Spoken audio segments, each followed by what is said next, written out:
So what is your regular practice routine and why?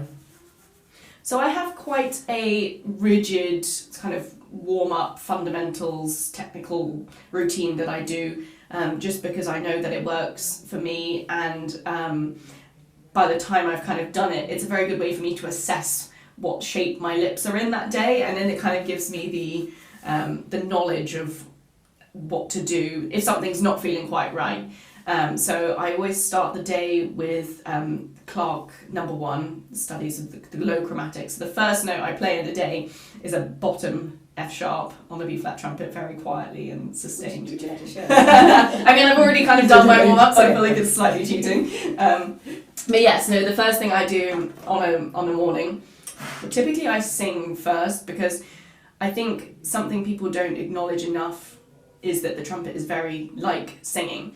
It helps me find the first note as well. So I sing a B flat first, la, and then I kind of chromatic down to the F sharp so that I know where that note is, and also I feel that kind of resonance in my chest, because it's important for everything to be relaxed and open. And then so I do the first Clark 3 times. Well, I'll show you.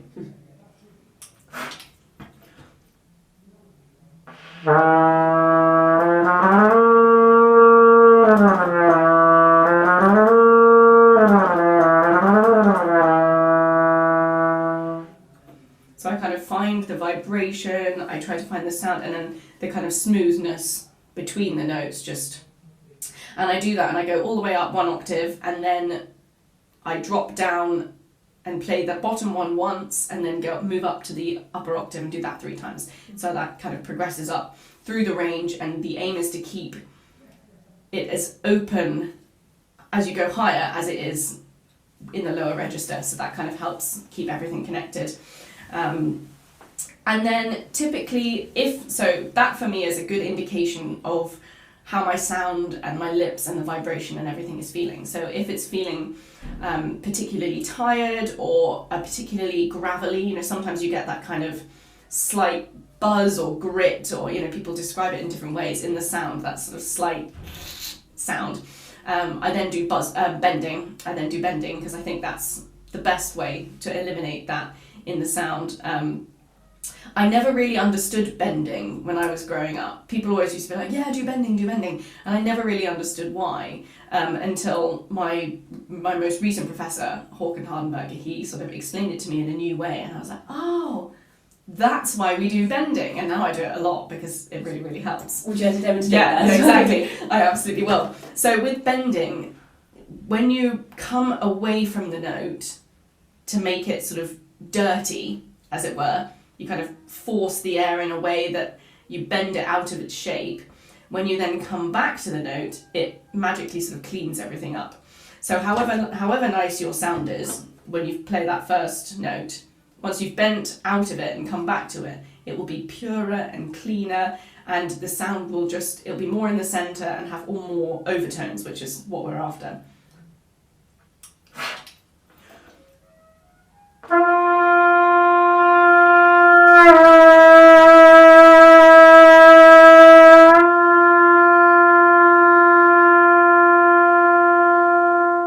You can hear it magically, right? Exactly.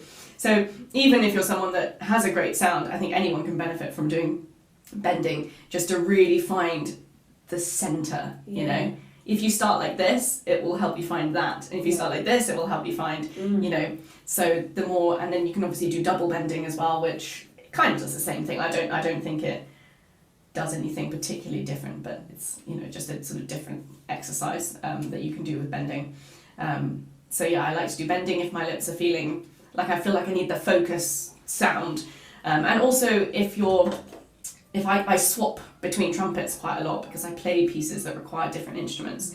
So if I haven't played a particular trumpet for a while, for example, if I'm coming back to the Haydn on my E flat trumpet, I will then make sure I do some bending on that trumpet, just to really find that trumpet and the sound, and like where everything comfortably sits on the instrument. Great.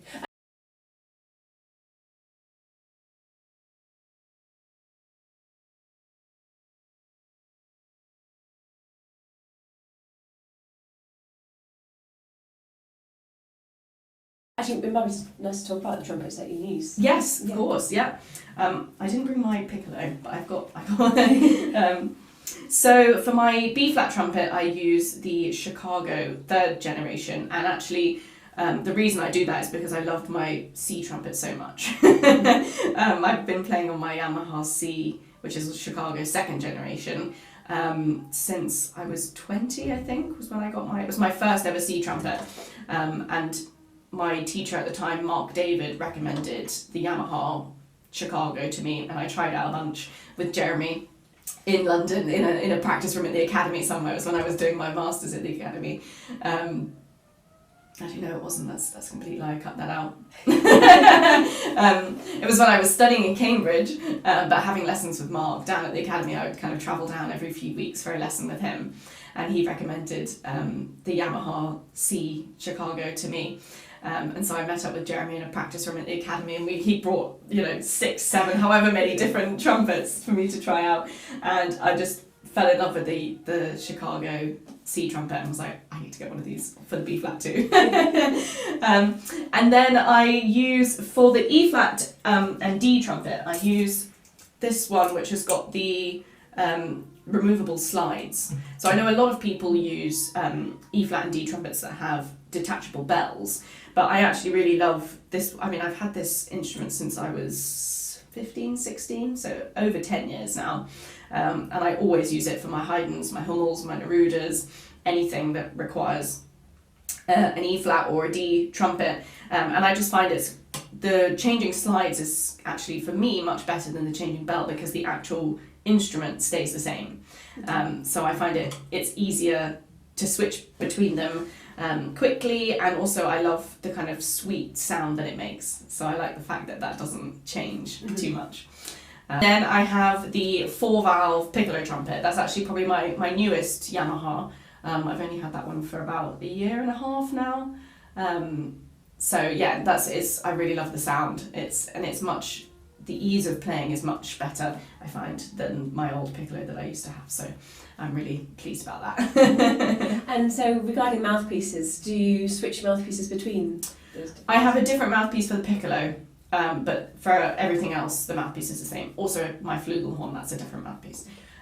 But yes, everything else I use the same. Does your mouthpiece has it changed over the years as you've, obviously you keep on growing and developing?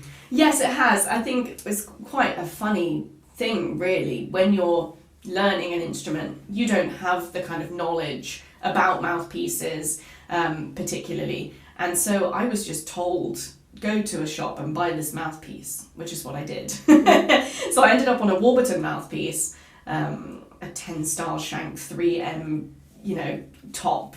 I just was told by my teacher, recommended a mouthpiece, and just did what I was told and bought it.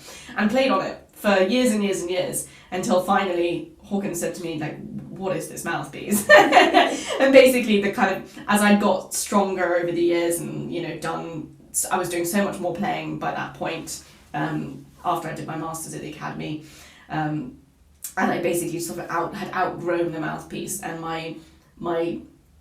there just wasn't enough room inside the mouthpiece for all the air and the sound and everything that I was doing. So then he told me to be inquisitive and be more curious and to try out different mouthpieces, and he got out this enormous box of every mouthpiece under the sun, and we spent hours just kind of going through them, figuring out that what kind, sort of shape. The shape of the cup, I think, was really important for me. The Warburton sort of more triangular shape wasn't working for me at that time. So I now play on a Toshi mouthpiece that's got a much deeper cup, which really helps me, and it's got a really sharp bite on the rim here, which I really like. It grip the mouthpiece really, really easily and really well, and it allows for that kind of large sound that I want to make, and that I think for a soloist is really important, because you need to be able to soar over the top of a full symphony orchestra at times. So it gives me that kind of the versatility to be able to do all those different things.